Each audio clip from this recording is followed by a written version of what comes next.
we see. Welcome to this search task requalification assessment. We've created this assessment to help you regain access to the map search task.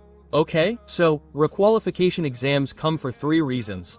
The first is that you took the exam, passed the test, and you're still unable to perform well. Even if your quality isn't good, you'll still be considered. The first reason is quality, okay? The second reason is that it's been more than 30 days and you haven't been working. But you've been filling out the activation form repeatedly, but you're still unable to perform. In that case, too, it asks you to requalify for 60 days, 30 days, and 90 days.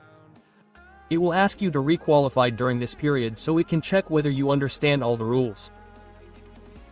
Yes, here, we're talking about the third reason. See, quality has been addressed. The second is that you're unable to perform at all or you're not performing at all. That's the reason. And the third is that the quality guidelines have changed.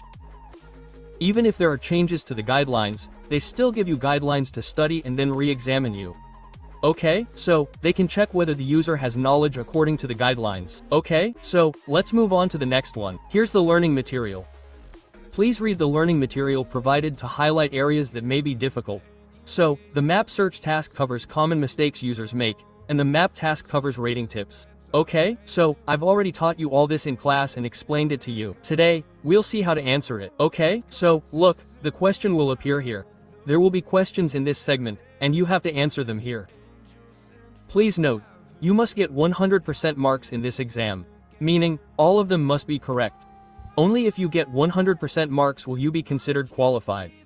Okay, so let's do this one by one. And look at the first question here. What is the correct relevance rating when the query is a full address that does not exist? Okay, including a street number and the name, and the result excludes the street number but includes the other address component mentioned in the query. So this is a specific case mentioned in a guideline in the global guideline. If you follow that, whenever you get a full address that does not exist, including a street number and the name, and the result includes the street number but includes the other address component, okay? So what do we do in this case? The rating for this case is acceptable, okay? The guideline mentions a clear answer, such as this global guideline, okay? So, wherever there's something to explain, I'll explain. Where there's a clear answer, I'll give you a clear answer. We'll accept it, we'll submit it. Look, this is the correct answer. Based on section 10, the query address does not exist. Sometimes research will show that a full query address does not exist. When the result returns the queried street without a street number, the relevance should be rated acceptable.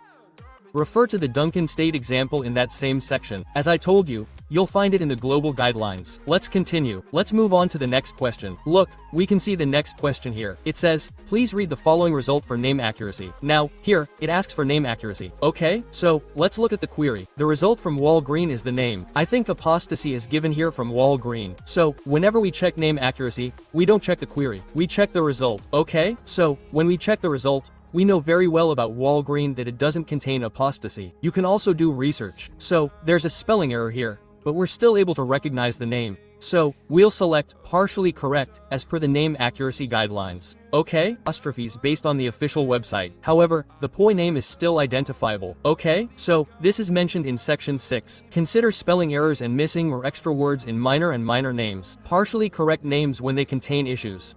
They don't prevent the user from identifying the business. If you encounter incorrect or missing punctuation marks or special characters, you can still partially correct them. Let's continue from here and move on to the next question. The next question is the third question. Okay, there will be 10 such questions. Let's see. So, what is the correct relevance rating for the following result? You have to check your relevance here. Okay, you have to keep in mind where to check what and answer accordingly. Okay, so, do this very carefully, and if you're watching this video, you'll definitely score 100%. Look here, there's a Walm Pharmacy, and this is a Walm Supercenter. So, you've asked for a Walm Pharmacy, and you're supposed to get a Supercenter. This is also a case mentioned in the guidelines. Whenever we talk about a department, you're given a Supercenter here. Whenever we talk about a specific department, and you get a larger store, you have to keep in mind that you'll need to pad it.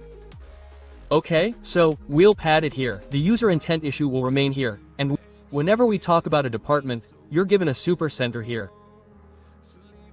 Whenever we talk about a specific department, and you get a larger store, you have to keep in mind that you'll need to pad it.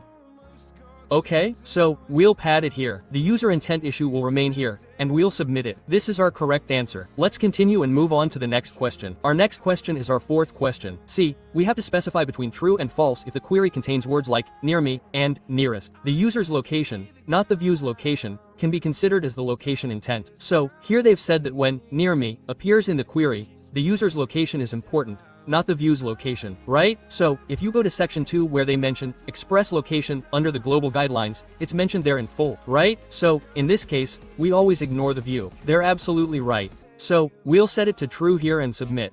This is our correct answer. Let's continue. Let's move on to the next question. Our next question is our fifth question. Let's see what we need to check here. When the result name is null, how are the stores actually located at the provided address? The outlet store. Okay?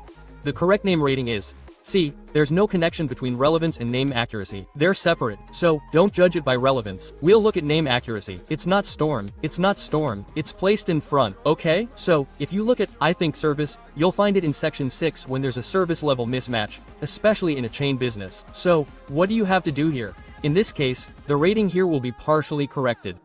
Okay? Because the name is correct, but it's not reflecting the correctness. Okay? For this reason. So, we'll partially correct it here and submit it. When the result name isn't from where the store actually is, or the address provided in the outlet store isn't, the name rating is partial, which is even recognizable. So this is our correct answer. Let's continue. We have our next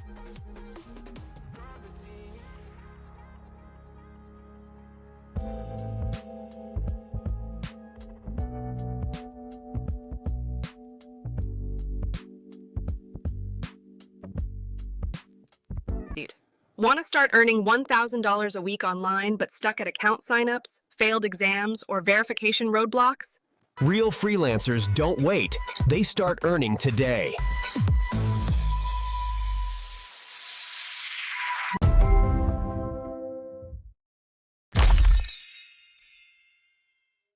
Want to start earning $1,000 per week online but stuck at account signups, failed exams, or verification roadblocks?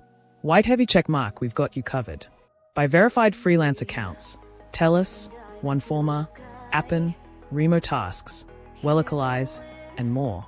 Get exam answers that work and breeze through verifications, all done fast, securely, and anonymously. Globe showing Europe Africa trusted by over 500 freelancers worldwide. Ready to stop failing and start earning? White right pointing backhand index DM now. Spots are limited.